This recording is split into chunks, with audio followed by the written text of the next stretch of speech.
नमस्कार, मी प्रवीण नेहरे. महाराष्ट्रातील तमाम लाडक्या बहिणींचं लाडकी बहीण योजनेच्या नवीन व्हिडिओमध्ये स्वागत आहे. लाडकी बहीण योजनेसंदर्भात अतिशय महत्त्वाची माहिती आपण आजच्या व्हिडिओमध्ये पाहणार आहोत. पाहू शकता बघा, 11 नोव्हेंबर आज आहे आणि 11 नोव्हेंबरच्या निमित्ताने सर्वात महत्त्वाची माहिती आजच्या व्हिडिओमध्ये तुम्हाला पाहायला मिळणार आहे. सर्वात महत्त्वाची माहिती आपण पाहणार आहोत बघा, नोव्हेंबरच्या हप्त्याच्या वाटपाच्या संदर्भात. नोव्हेंबरचा हप्ता तुम्हाला वाटप होणार आहे त्याच्याविषयीची महत्त्वाची माहिती. त्याच्यानंतर पुढे पाहू शकता बघा, फक्त 7 दिवस बाकी राहिले आहेत. कशासाठी 7 दिवस बाकी आहेत ते तुम्हाला सर्वांना माहिती आहे. पुन्हा एकदा तुम्हाला या ठिकाणी क्लिअर करणार आहे. आणि KYCचा जो काही प्रॉब्लेम होता तो ह्या ठिकाणी बऱ्याच प्रमाणामध्ये मी माझ्या पद्धतीने जे काही सोल्युशन आहे, जे काही प्रॉब्लेम आहे तो तुम्हाला सोडवण्याचा प्रयत्न करणार आहे माझ्या पद्धतीने. ठीक आहे. त्याच्यामुळे सर्व महिला भगिनी हा जो काही व्हिडिओ तो शेवटपर्यंत त्या ठिकाणी पाहायचा आहे. माझ्यातर्फे जेवढं होईल तेवढं शक्य तेवढी मदत मी तुम्हाला करणार आहे. सर्व महिलांना पैसे मिळावेत हाच माझा हेतू असतो. हा व्हिडिओ तुमच्यासाठी आहे, त्यामुळे सर्वांनी व्हिडिओ शेवटपर्यंत पाहायचा आहे. सर्वात अगोदर महाराष्ट्रातील तमाम माझ्या लाडक्या बहिणींना विनंती आहे, सर्व लाडक्या बहिणी पटापट व्हिडिओला लाईक करून टाकायचं. सर्वांनी एक लाईक करून टाका आणि चॅनलला पण सर्वांनी सबस्क्राईब करा. लाडकी बहीण योजनेच्या छोट्या छोट्या बारीक बारीक अपडेटसुद्धा सर्वात अगोदर आपल्या चॅनलवर तुम्हाला पाहायला मिळतात. त्याच्यामुळे सर्वांनी लगेच व्हिडिओला लाईक करायचे आणि चॅनलला पण सर्वांनी सबस्क्राईब करून घ्यायचे. चला तर मग लगेच आपण व्हिडिओला सुरुवात करूया. आणि नोव्हेंबरच्या हप्त्या वाटपाच्या संदर्भात त्याच्यानंतर KYCच्या संदर्भातचा काय प्रॉब्लेम सॉल्व्ह झाला आहे त्याच्या संदर्भाची महत्त्वाची माहिती आपण आजच्या व्हिडिओमध्ये लगेचच पाहणार आहोत. म्हणजे एकूणच काय तर 2-3 महत्त्वाच्या माहिती तुम्हाला आजच्या व्हिडिओमध्ये समजणार आहे. लगेच आपण व्हिडिओला सुरुवात करूया. तर बघा, सर्वात अगोदर आपण ह्या ठिकाणी कमेंट्सने सुरुवात करणार आहोत. तुमचे जे काही प्रश्न असतात त्याची पण महत्त्वाची माहिती आहे, ते प्रश्नांची पण उत्तरं देणं गरजेचं असतं. सर्वात अगोदर महत्त्वाची पहिलाच प्रश्न आहे बघा, ह्या ठिकाणी नाव आलेलं आहे प्रफुल्ल मोहितकर. आता या ज्या काही ताई आहेत या ताईंना सर्वात अगोदर मी त्या ताईंचं खूप खूप आभार मानतो, कारण त्या ताई आपला व्हिडिओ पाहतात आणि सर्वच लाडक्या बहिणींचं, महाराष्ट्रातील तमाम लाडक्या बहिणींचं त्या ठिकाणी आभार मानतो. तुम्ही सर्व आपला व्हिडिओ पाहतात आणि व्हिडिओला कमेंट्स पण करतात. मी जसं तुम्हाला सांगितलं होतं त्या पद्धतीने बघा, मी तुमच्या कमेंट्स वाचत असतो, मी तुम्हाला नेहमीच सांगितलेलं आहे. तर सर्वात अगोदर या ताईंनी बघा लिहिलेलं आहे, थँक्यू दादा, मला पण पैसे आलेत आणि माझी KYC पण झाली आहे. दादा मनापासून आभारी आहे. सर्वात अगोदर ताई तुमचं खूप खूप त्या ठिकाणी अभिनंदन, कारण बघा तुम्हाला पैसे पण आले आणि तुमची KYC पण झाली, त्याच्यामुळे तुमचं खूप खूप अभिनंदन. कारण KYC झाल्यामुळे तुम्हाला यापुढे पण जेवढे काही हप्ते येतील तेवढे हप्ते तुम्हाला मिळत राहतील. सर्वच्या सर्व हप्ते तुम्हाला मिळत राहतील. त्याच्यासाठी तुमचं त्या ठिकाणी मनापासून आभार मानतो आणि तुमचं मनापासून त्या ठिकाणी अभिनंदन पण करतो. खूप खूप धन्यवाद. आता या ताईंचं मला नाव माहीत नाही, पण त्या ताईंनी जर कमेंट करून सांगितलं तर उत्तम होईल. ठीक आहे. आता पुढची महत्त्वाची माहिती बघा, तर पाहू शकता एक कमेंट आहे या ठिकाणी अनिता ताईंनी केलेली बघा. आणि अनिता ताईंचं ह्या ठिकाणी नाव आलेलं आहे. आता बघा, KYC नाही केली. बघा, सर्वात अगोदर महत्त्वाचं मी तुम्हाला विचारलं होतं, KYC केली आहे किंवा नाही केली आहे, तुम्हाला कमेंट बॉक्समध्ये सांगायचं आहे. या ताईंनी कमेंट केली त्यासाठी त्यांचं खूप खूप आभार मानतो मी. आपल्या चॅनलवर त्यांनी कमेंट केली. आणि सर्वात महत्त्वाचं म्हणजे ताई लवकरात लवकर KYC करून घ्या.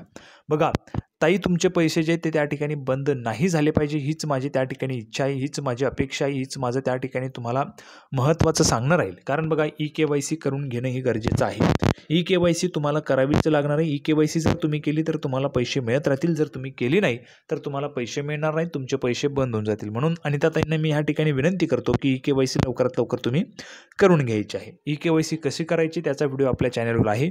नसेल तुम्हाला जमत तर तुम्ही जवळच्या कुठल्याही जे काही सायबर कॅफे असेल, माही सेवा केंद्र असेल, तिथे जाऊन तुम्ही KYC करू शकता. म्हणजे तुम्हाला पुढे पण लाभ जो आहे तो त्या ठिकाणी मिळत राहणार आहे. तुमचं नुकसान कुठल्याही पद्धतीने नाही झालं पाहिजे, हाच माझा हेतू असतो. आता पुढची महत्त्वाची माहिती बघा, आणि सर्वात महत्त्वाचं म्हणजे ज्यांनी KYC केलेली आहे त्यांनी कमेंट बॉक्समध्ये लिहून पाठवा. ज्यांनी नाही केली त्यांनी कमेंट बॉक्समध्ये लिहून पाठवायचे. ज्यांनी नाही केली असेल त्यांनी नाही केली लिहून पाठवा. ज्यांनी केलेली आहे त्यांनी केलेली आहे असं लिहून पाठवायचं आहे. ठीक आहे. पटापट सर्व महिला भगिनींनी लिहून पाठवायचं. आता पुढची महत्त्वाची माहिती बघा, तर बघा ताईंचा प्रश्न आहे, लताताई चव्हाण यांचा प्रश्न आहे आणि नेहमीच त्या कमेंट करत असतात आपल्या व्हिडिओवर. बघा सर, आजकाल तुम्ही उत्तर देत नाही आमच्या प्रश्नांची. बघा या ठिकाणी मी त्यांना रिप्लाय पण दिलेला आहे. तुमच्या प्रश्नांची नोंद घेतल्याने लवकरच उत्तर देण्याचा प्रयत्न करू. व्हिडिओच्या माध्यमातून मी तुम्हाला उत्तर देतच असतो. ठीक आहे. आत्ताच बघा, जस्ट म्हणजे लगेचच मी तुम्हाला उत्तर देत असतो. बघा, एका तासात त्यांनी कमेंट केली आणि लगेच मी त्यांना उत्तर दिलेलं आहे. जसा वेळ मिळतो तसं मी तुम्हाला उत्तर देत असतो. आता पुढची महत्त्वाची माहिती, त्यांचा जो काही प्रश्न होता तो पण आपण समजून घेऊया. बघा, तर बघा या ठिकाणी महत्त्वाचा प्रश्न त्यांनी असा विचारला होता, प्रवीण सर, माझ्या बहिणीला गेल्या 2 महिन्यांपासून पैसे मिळणे बंद झाले. बघा, 2 महिन्यांपासून पैसे मिळणे बंद झाले, त्याचं महत्त्वाचं कारण काय आपण मागे पाहिलं असेल. मी तुम्हाला सांगितलं होतं, एक तपासणी करण्यात आली होती, अंगणवाडी सेविकांच्या माध्यमातून तपासणी करण्यात आली होती. त्या तपासणीमध्ये तुम्ही अपात्र झाला असाल, म्हणजे तुमची जी काही बहीण आहे त्या त्या ठिकाणी अपात्र झाल्या असतील, किंवा मग जे काही नियम आहेत 2.5 लाखांपेक्षा कमी उत्पन्न असायला पाहिजेत, घरी कुठल्याही पद्धतीची चारचाकी वगैरे नको, कोणी इन्कम टॅक्स वगैरे भरत असेल तर ते नसायला पाहिजेत, कारण त्या योजनेमध्ये बसत नाहीत. त्यामुळे तुमच्या बहिणीला त्या ठिकाणी पैसे मिळणे बंद झाले असेल. ठीक आहे, तपासणी झाली होती, ज्यांचे बंद झाले होते त्यांना पुन्हा एकदा सुरू पण करण्यात आले. म्हणजे जर त्या महिला खरोखर त्या ठिकाणी योजनेत बसतात त्यांना पुन्हा एकदा पैसे पण सुरू झालेले आहेत. ठीक आहे, आता पुढची महत्त्वाची माहिती बघा. तर पाहू शकता बघा, पुढची कमेंट आहे सुरेखाताई जाधव यांची. बघा, दादा मीने मम्मीचे आधार कार्ड नंबर मीने टाकले आहे, पप्पा ऑफ झाले आहे, माझे मॅरेज नाही झाले आहे, म्हणून मग EKYCसाठी माझे मम्मीचे नाम टाकले आहे. तर बघा, या ठिकाणी ह्या ताईंना मी सांगू इच्छितो, सुरेखाताई जाधव आणि अजूनही भरपूर महिला आहेत ज्या महिलांच्या अशा कमेंट्स आहेत, मी तुम्हाला दाखवतो त्या कमेंट्स. पण त्या महिलांचं असं म्हणणं आहे की आम्हाला आमचे वडील नाही आहेत आणि लग्न पण झालेलं नाही आहे, मग आम्ही EKYC कशी करायची, कारण आमचे वडील नाही आहेत, पती पण नाही आहेत, म्हणजे लग्न झालेलं नाही म्हणजे पतीचा विषयच येत नाही. तर अशा पद्धतीने असेल तर काय करायचं, यावर काय तोडगा आहे? बघा, यावर उपाय जे आहे ते मी तुम्हाला या ठिकाणी सांगतो. बघा, आता यांचे जे वडील आहेत ते ऑफ झालेले आहेत. ऑफ झाल्यामुळे यांच्या घरामध्ये जे कोणी करते धरते असेल, किंवा मग जे काय आपण इन्कम सर्टिफिकेट म्हणतो, त्याला उत्पन्नाचा दाखला म्हणतो, तो नक्कीच त्या ठिकाणी मम्मीच्या नावानेच असेल. तर तुम्ही मम्मीचं आधार कार्ड टाकलेलं आहे, चांगली गोष्ट आहे. हेच मी तुम्हाला सोल्युशन देत आहे. काय, जर समजा तुमच्या घरामध्ये वडील नाही आहेत आणि तुमच्या घरामध्ये मम्मी असेल, म्हणजे मम्मीच्या नावाने तुम्ही इन्कम सर्टिफिकेट उत्पन्नाचा दाखला काढला असेल, तर ते तुम्ही टाकलं तर चालणार आहे का? बघा, अशा पद्धतीची ऑफिशियल माहिती अजून कुठेही आलेली नाही आहेत. आणि जे काही प्रॉब्लेम्स महिलांना येत आहेत, आमचे वडील नाहीत, आमचे पती नाही आहेत, तर आम्ही काय करायचं, कशी KYC करायची, हे सरकारला समजतं.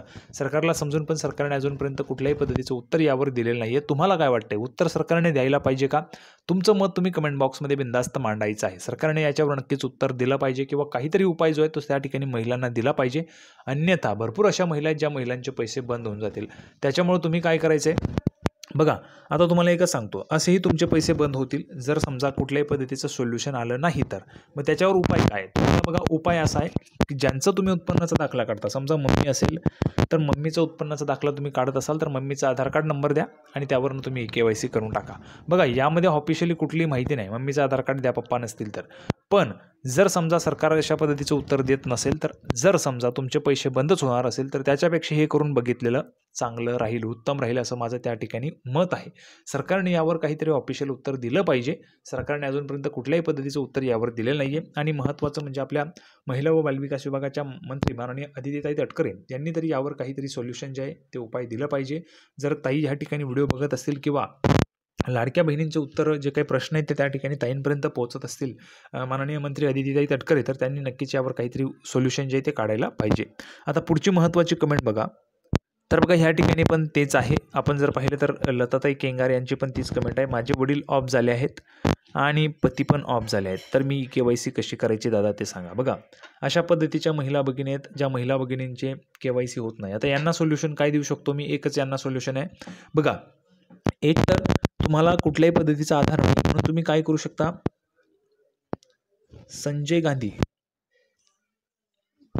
निराधार नावाची एक योजना आहे, संजय गांधी निराधार नावाची एक योजना आहे, त्या योजनेचा तुम्ही लाभ घेऊ शकता. संजय गांधी निराधार योजना, त्या योजनेचा तुम्ही लाभ घेऊ शकता. कारण लाडकी बहीण योजना तर तुमची आता त्या ठिकाणी म्हणजे कुठल्याही पद्धतीचे सरकारने सोल्युशन दिलेलं नाही, त्यामुळे तुम्हाला हा एक ऑप्शन आहे संजय गांधी निराधार योजनेचा.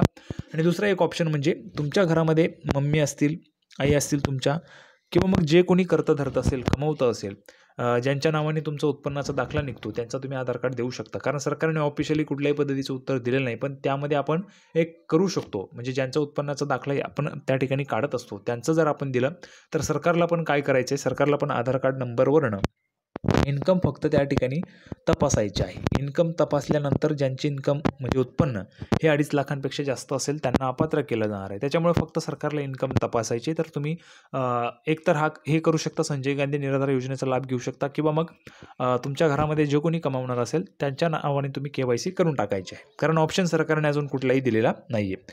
तर बघा, हा व्हिडिओ खूप लांब होतोय. यामध्ये आपण जर पाहिलं तर नोव्हेंबरचा हप्ता तुम्हाला कधी येणार? बघा, सध्या आचारसंहिता चालू आहे, पण पुढच्या महिन्यामध्येच आपल्याला त्या ठिकाणी समजणार आहे. कारण योजना जी आहे ती पूर्वीचीच आहे. आणि आचारसंहितेमध्ये नव्या कुठल्या योजना जाहीर करता येत नाही. पण आता ते आपल्याला पुढच्या महिन्यात समजेल नोव्हेंबरचा हप्ता येणार आहे किंवा नाही. KYCचे सर्व प्रॉब्लेम मी तुमचे सॉल्व्ह केलेले आहेत. सर्वांना व्हिडिओ आवडला असेल तर व्हिडिओ लाईक करा, चॅनलला सबस्क्राईब करा. लाडकी बहीण योजनेची नवीन अपडेट घेऊन पुढच्या व्हिडिओमध्ये आपण पुन्हा एकदा भेटूया. आणि कुठलाही कमेंट असेल तर कमेंट बॉक्समध्ये लिहून पाठवा तुमच्या जे काय अडचणी असतील त्या. लाडकी बहीण योजनेची नवीन अपडेट घेऊन पुढच्या व्हिडिओमध्ये आपण पुन्हा एकदा भेटूया. तोपर्यंत धन्यवाद.